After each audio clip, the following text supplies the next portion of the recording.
Hello students, good morning to all of you. कैसे हो आप लोग? हम उम्मीद करते हैं कि आप लोग बहुत अच्छे होंगे। जैसा कि आप सबको मालूम है कि हम लोग how to translate into English को शुरू से लेकर अंत तक पढ़ने का मिशन बना चुके हैं, प्रण ले चुके हैं और मैं पढ़ाने का ले चुका हूँ। तो how to translate into English में अभी तक हम लोग जो चालू किए थे लेसन 1 पढ़ रहे थे। लेसन 1 में SP 8 तक हुआ था। अभी SP 9 को हम पढ़ेंगे और अब मज़ा आने वाला है, क्योंकि कुछ सेंटेंसेस देखिए, एक नॉर्मल बुक पढ़िएगा तो शुरू करता है नॉर्मल तरीके से, लेकिन हाउ टू आप बुक पहले खरीदिए मार्केट से, कल जाके हाउ टू आज ही खरीद सकते हैं आप। How to translate into English book को खरीद लीजिए, पूरा मैं पढ़ाऊँगा। उसका पहला क्वेश्चन ही देखिएगा, तो उसका पहला क्वेश्चन को अदर बुक में देखेंगे तो पूरा आधा बुक पढ़ेंगे तो उसका पहला क्वेश्चन आप सॉल्व कर पाएंगे। ठीक है, तो ये काफ़ी टेक्निकल बुक है और ऐसा नहीं है कि मतलब ऐसा है बीच में इजी भी आएगा, हार्ड भी आएगा, इजी भी आएगा, हार्ड भी आएगा। यानी एक बहुत टेक्निकल बुक है कुल मिला के, जिसमें मेहनत करना पड़ता, और मेहनत करेंगे तभी तो मजबूत बनेंगे ना। हाँ, तो SP 9 क्या कहता है कि the Hindi sentence which structure is शब्द समूह। शब्द समूह के मतलब एक दो शब्द का समूह दे देगा, ठीक है। उसके बाद और उस सब समूह में कोई WH रहेगा। WH मतलब कब, क्यों, कैसे, कहाँ, क्या, इनमें से हिंदी में कोई रहेगा और इंग्लिश में बात करेंगे तो व्हाट, व्हेन, ये सब वगैरह। ठीक है, एक बार आप से मैं कहूँगा कि आप मेरे प्लेलिस्ट में जाएं। आपका ये चैनल है, आप अपने यूट्यूब इसी चैनल के प्लेलिस्ट में जाएंगे, वहाँ पे जाके मैंने टेंस पहले पढ़ा रखी है, उसमें जाएंगे और वहाँ पे आप क्या करेंगे, पहले टेंस वाले वीडियोज़ को देख लेंगे, उसके बाद इसको देखेंगे। तो अब एक शब्द समूह रहेगा, उसके बाद एक सेंटेंस रहेगा, एक वाक्य रहेगा, ABC बोले तो et cetera. Then we make the translation by this structure. तो यदि इस टाइप से हिंदी में रहता है तो जब हम उसको इंग्लिश बनाएंगे तो उसके लिए हम ए वाला रूल फॉलो करेंगे। SP 9 ये क्या कहता कि सबसे पहले क्या लिखना बच्चे, WH लिखना, इसके बाद आपको लिखना टू, इसके बाद लिखना V1, और ऐसा करने के बाद एक सेंटेंस होगा उधर, एक इजी सा सेंटेंस होगा, बहुत आसान, वेरी इजी सेंटेंस होगा। उसने आपने क्या करनी, आराम आराम से बनाना। जैसे यहाँ पे एक सेंटेंस है कि क्या करें, देखिए मैंने कहा कि जो शब्द समूह रहेगा उसमें WH रहेगा, कब, क्यों, कैसे, कहाँ, क्या। क्या करें, कब करें, क्यों करें, कैसे करें, कहाँ करें, इस तरह से हो सकता है। ठीक है, और इसके बाद एक इस टाइप का एक इजी सेंटेंस, एक वाक्य दे देगा बच्चे। तो इसको बनाने के लिए सबसे पहले WH, तो क्या की अंग्रेजी हम लोग क्या लिखते हैं, व्हाट लिखते हैं। उसके बाद क्या लिखना, टू लिखना, फिर क्या लिखना, V1। तो करना कि क्या लिखेंगे, डू। तो मैंने ए वाला जो फ्रेज था मैंने इसको बना लिया। ठीक है, अब हमको क्या करना, सेंटेंस बनाना। जैसे यह एक समस्या का अंग्रेजी हम क्या बनाएंगे, normally this is a problem, this is a problem बनाएंगे ना। लेकिन यहाँ पे देखिए क्या लिखा हुआ है, विदाउट दिस, यानी आप सेंटेंस को बनाएंगे विदाउट दिस, यानी कि आप उसमें दिस का यूज नहीं करेंगे। तो हमने जो दिस लिखा है, अगर हम सिर्फ इसको हटा दें तो हमारा बना हुआ सेंटेंस बिल्कुल सही है। ठीक है, कहने का मतलब कि ऐसे सेंटेंसेस में, और मैं बता दूं जिंदगी भर के लिए याद रखिए, अगर डबल सेंटेंसेस में आएगा तो यह, वह, ए और वे का कोई अंग्रेजी नहीं लिखिएगा, उसको फिल करिएगा लेकिन लिखिएगा नहीं। जैसे एक और क्वेश्चन देते हैं, कहाँ जाए, कहाँ जाए, जाए यह तय नहीं है। तो अब देखिए यहाँ पे कहाँ जाए लिखा हुआ है, तो इसको हम क्या लिखेंगे, वेयर, उसके बाद क्या लिखना, टू, उसके बाद V1। तो क्या डू लिख देंगे, इसमें जाना है तो जाना क्या लिखेंगे, गो, वेयर टू गो। अब इसके बाद सेंटेंस को बनाएंगे, यह तय नहीं।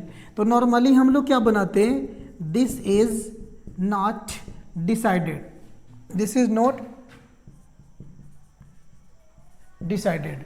ठीक है, दिस इज नॉट डिसाइडेड। लेकिन अभी स्ट्रक्चर क्या कहता कि विदाउट दिस, ऐसे सेंटेंसेस में हम दिस डैट का यूज नहीं करते। तो हम कैसे बनाएंगे, where to go is not decided. आप क्या करेंगे, how to translate into English का एक बुक लेंगे और आराम आराम से क्या करेंगे, बनाएंगे कहीं से एडजस्ट करके। जैसे मैंने इसको पढ़ाया, अब आप क्या करेंगे, इसी टाइप से कुछ क्वेश्चंस बनाएंगे। और आप बुक खरीद लेते हैं तो बेहतर है, क्योंकि टोटल मैं आपको वादा करता हूं, आपको total how to translate into English भी पढ़ाएंगे, ऑक्सफोर्ड भी पढ़ाएंगे। जो पहले इजी पढ़ना चाहते हैं तो प्ले लिस्ट में टेंस का कुछ वीडियोज है, उसको अभी देखिए। इसके बाद बहुत जल्द कंप्लीट टेंस में पढ़ाने वाला हूं, जिसमें कंप्लीट टेंस का वीडियो देंगे हाई क्वालिटी के साथ, कि सारा क्वेश्चंस बनेगा। ठीक है बच्चे, तो इसको आप समझ गए हैं। इस तरह से और भी क्वेश्चन हो सकता है, क्या ना करें यह एक प्रॉब्लम है, क्या खाएं यह एक समस्या है, तो what to is a problem, what to eat is a problem हो जाएगा। यहाँ कर देगा क्या खाएं, क्या खाएं, तो हम व्हाट टू ईट लिख देंगे, कोई दिक्कत। तो इस तरह से सेंटेंसेज आप बना लेंगे, हम उम्मीद करते हैं। अब अगला देखते हैं जरा, चलिए अब हम लोग देखेंगे SP10 और ST10। ये क्या कहता कि the Hindi sentence which structure is वाक्य वन, यानी कि कोई एक वाक्य रहेगा जिसमें WH भी लिखा रहेगा, उसके बाद एक और वाक्य देगा, यानी वाक्य 2 देगा, etc। इस तरह से then we make the English translation by this structure. तो हम क्या करें, जैसे यहाँ पे देखिए क्वेश्चन है कि वह कहाँ रहती है, तो यह एक ठो वाक्य है जिसमें WH भी लगा हुआ है, कहाँ। अब इसके बाद एक ठो और सेंटेंस है कि यह मालूम नहीं है, यहाँ भी है। वह क्यों उदास है, एक वाक्य है जिसमें क्यों लगा हुआ है जो कि WH है, यह एक समस्या है। तो ये इधर भी सेंटेंस है। तो इसको बनाने का रूल क्या है कि आपने सबसे पहले WH को क्लियर कर देना, WH को क्या कर देना है, लिख देना है। उसके बाद सेंटेंस 1 को आराम से बनाना। तो सबसे पहले कहाँ के अंग्रेजी हम क्या लिखेंगे, वेयर। तो जब हमने कहाँ को अंग्रेजी लिख दिया तो अब ये साइड हो गया, सेंटेंस से हट गया, हट चुका है। अब आपको क्या दिख रहा है कि वह रहती है, तो अब कहाँ को इसमें इंक्लूड मत करिए। अब वह रहती है कि बनाएंगे क्या, सी लिप्स, क्या बनाएंगे, सी लिप्स। अब आप इसको वह कहाँ रहती है कि वेयर डज अगर लगाएंगे तो हो जाएगा गलत। क्यों, क्योंकि ये कहाँ तो है लेकिन फिर भी ये इंट्रोगेटिव नहीं है। क्यों, यदि आपसे कोई पूछे कि वह कहाँ रहती है तो आप उसका जवाब देंगे कि हाँ वह दिल्ली में रहती है कि पटना में रहती है। लेकिन यदि कोई आदमी खुद से आपसे कहे कि वह कहाँ रहती है मुझे मालूम नहीं है, चाहे वह कहाँ रहती है मुझे मालूम है, तो आपको कुछ बताने की ज़रूरत नहीं होगा ना। कोई बोले कि वह क्यों रोती है तो आप जवाब दे सकते हो कि हाँ भाई क्यों रोती है, क्या तकलीफ है। लेकिन कोई बोले कि वह क्यों रोती है यह मुझे पता है, तो ये फिर क्वेश्चन नहीं रहता। इसलिए इसमें डूडज पहले नहीं लिखेंगे, सब्जेक्ट के पहले यानी कि सी के पहले डूडज लगाने की जरूरत नहीं है। ठीक है, आराम से सेंटेंस को बना लेना, WH को छांट लेना है और सेंटेंस को इजीली बना लेना है। उसके बाद सेंटेंस 2 को बनाएंगे। तो यह मालूम नहीं को क्या बनाते हैं, यह मालूम नहीं, दिस इज नॉट नॉन। यह मालूम नहीं कि क्या बनाएंगे, दिस इज नॉट नॉन। लेकिन अभी अभी मैंने आपको कहा कि ऐसे सेंटेंसेस में यह का कोई अंग्रेजी नहीं, तो दिस तो नहीं लिखेंगे ना, तो ये बन गया where she lives is not known. अब एक क्वेश्चन को देखिए, वह क्यों उदास है, तो पहले क्यों का यानी WH को हम छांट लेते हैं, तो मैं यहाँ पे लिख दिया वाई। अब जब क्यों छट चुका है तो बच रहा है क्या, वह उदास है। तो वह उदास है कि क्या बनाएंगे, ही इज सैड। वह उदास है और उदास रहती है, दोनों एक ही बात है। ठीक है, तो वाई ही इज सैड। ठीक है, अब इधर है कि यह एक रहस्य है। ठीक है, मैंने क्या करा, पहले WH को छाट लिया, एक खत्म हो गया, अब बच रहा है कि वह उदास है, तो इसका अंग्रेजी सिंपल होगा, ही इज सैड। अब सेंटेंस 2 को बना देंगे, यह एक रहस्य है, तो इसका अंग्रेजी क्या होता, this is a mystery, this is a mystery. लेकिन अभी आपको पता है कि ऐसे सेंटेंस में हम दिस का प्रयोग नहीं करते, यानी यह वह का कोई अंग्रेजी नहीं होता। तो क्या बना, why he is sad is a mystery. तो इस तरह से काफ़ी क्वेश्चंस आपको मिल सकते हैं, आप क्या करेंगे, बनाएंगे, और जो नहीं बनेगा आप कमेंट करेंगे। ठीक है, एक क्वेश्चन आपके लिए मैं देता हूं, आप बना के कमेंट करेंगे हमको, आपके लिए क्वेश्चन रहेगा,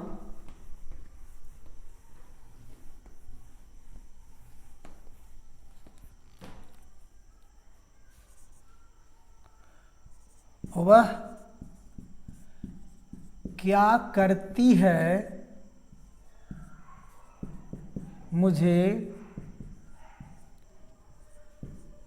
मालूम नहीं है। वह क्या करती है मुझे मालूम नहीं है। ये आपके लिए क्वेश्चन है, बना के कमेंट करिए जल्दी से।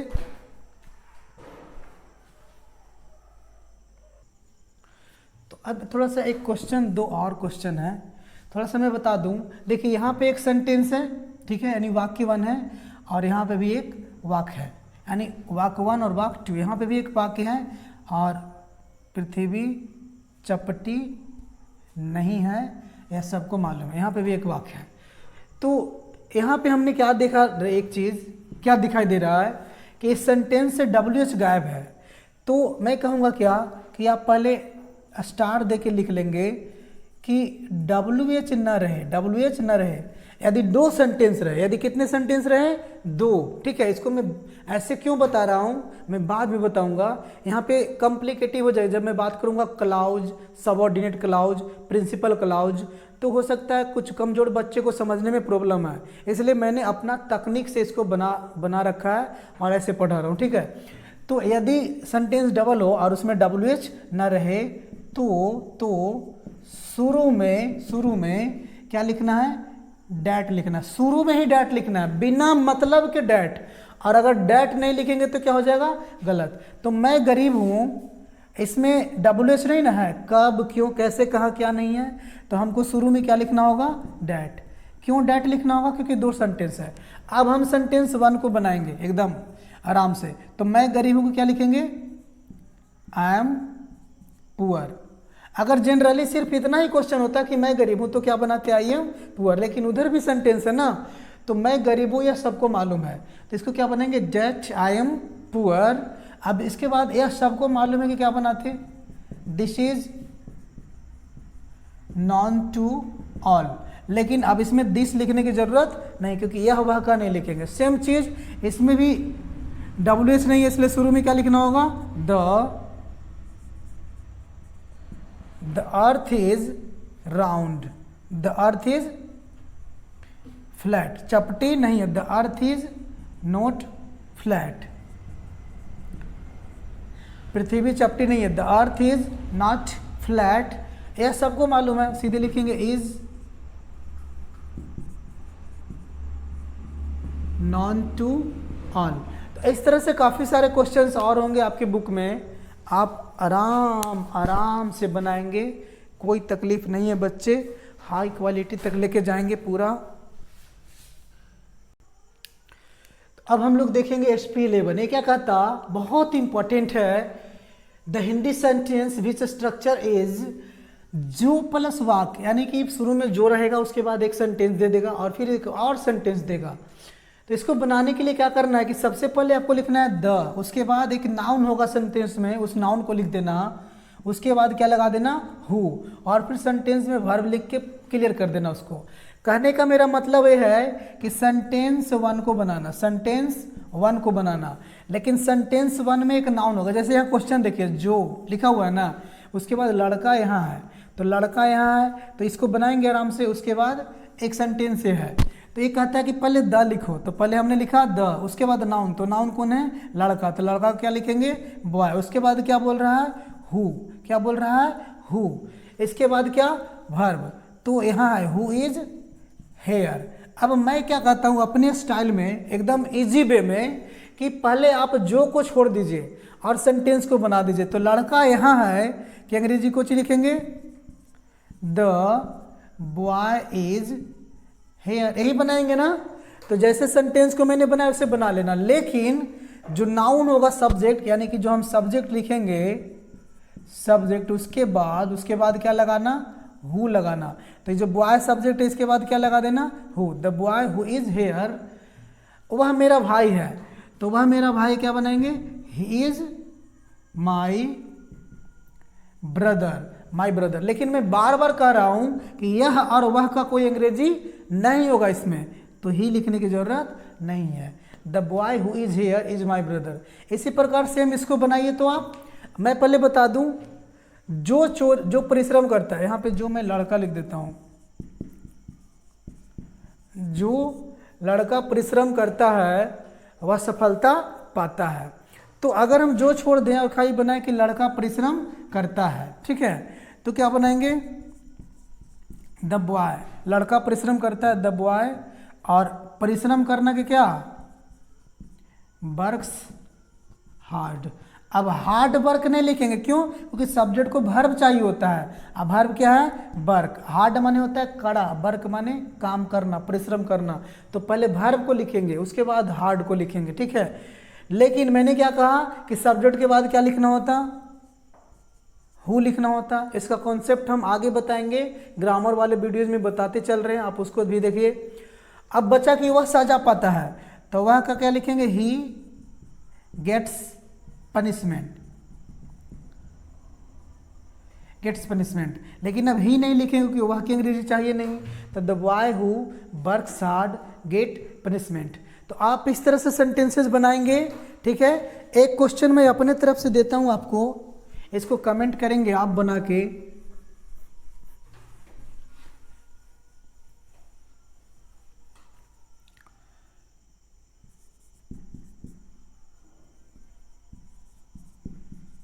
जो लड़का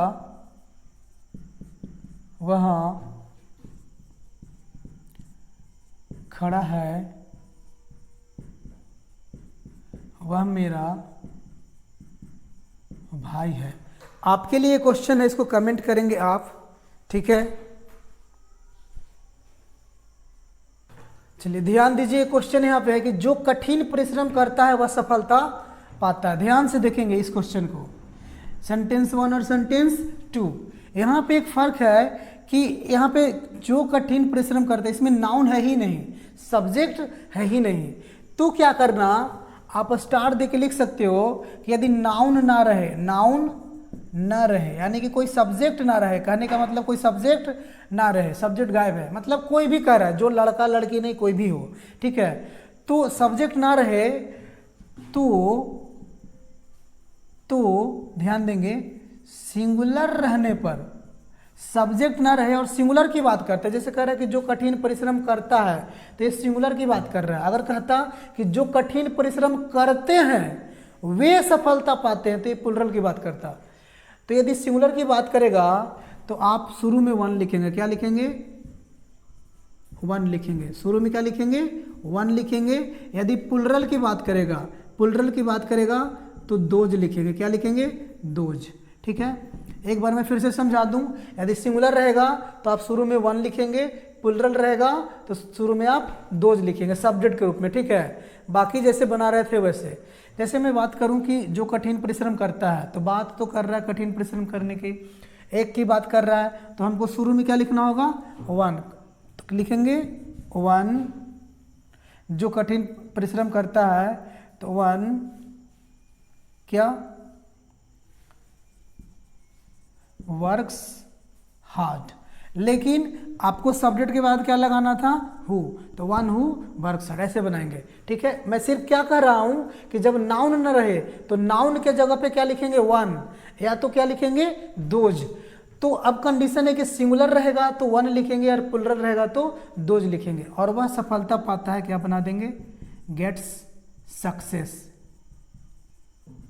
क्या लिखेंगे, गेट्स सक्सेस, ठीक है, क्या लिखेंगे, गेट्स सक्सेस। Clear it. इसके पिछले वाले क्वेश्चंस में लगता है मैंने सफलता का कुछ गलत प्रोनाउंसिएशन कर दिया है, मीनिंग, ठीक है, ठीक है, उसको आप कर लेंगे, समझ लेंगे, मैं उम्मीद करता हूँ कि, ठीक है। तो इस तरह से बनाएंगे। लेकिन यदि इसी क्वेश्चन को आप लिख लिए होंगे तो मैं मिटाता हूँ, और मिटाता नहीं, इसी को बना देता हूँ। अगर ऐसा कर दे कि जो कठिन परिश्रम करते हैं, और इसको कर दे कि वे सफलता पाते हैं, तो ये प्लुरल की बात कर दिया। तो अब हम यहाँ पे 1 नहीं लिखेंगे, क्या लिखेंगे, दोज। अब those who work hard get punishment, क्योंकि प्लुरल सब्जेक्ट के साथ प्लुरल वर्ब लिखते, ए टेंस में ही आपको पढ़ा दिया गया होगा। एक और बड़ी चीज़ मैं आपको चाहूँगा बताना, ठीक है। एक और क्वेश्चन ले लेते हैं, टेंशन मत लीजिए, बीच में भी आप पूछ सकते हैं, आप कमेंट करके पूछिए, अगला वीडियो में भी आपके क्वेश्चंस को हम बता देंगे, ठीक है। तो यदि जो नाउन होगा, यदि ये जो नाउन होगा पर्सन छोड़ के कोई और रहे, यानी कि व्यक्ति, व्यक्ति मतलब इंसान, इंसान छोड़ के यदि कोई और नाउन रहता है तो जो हु लिख रहे हैं ना, हु की जगह क्या लिखना होगा, डेट लिखना होगा। जैसे अगर होगा कि जो गायें चर रही हैं वे मेरी हैं, तो पहले इसको बनाएंगे, जो गायें चर रही है के बनाएंगे क्या, द काउज आर ग्रेजिंग, ठीक है। लेकिन अब समस्या है कि यहाँ पे मैं हु लिख रहा था पहले, तो काउ तो आदमी तो है नहीं, इंसान तो है नहीं, ठीक है। तो यहाँ पे अब हम हु नहीं लिख के क्या लिखेंगे, डेट लिखेंगे। द काउज डेट आर ग्राजिंग, वे मेरी हैं, तो वे मेरी है कि दे आर क्या, माइन। लेकिन ए और वे के तो कोई अंग्रेजी लिखना नहीं, तो सिर्फ क्या लिखेंगे, आर माइन, इस तरह से, ठीक है बच्चे। तो आराम आराम से पढ़ना है, कोई तकलीफ नहीं है, सारा चीज बताएंगे आपको एक एक करके, ठीक है।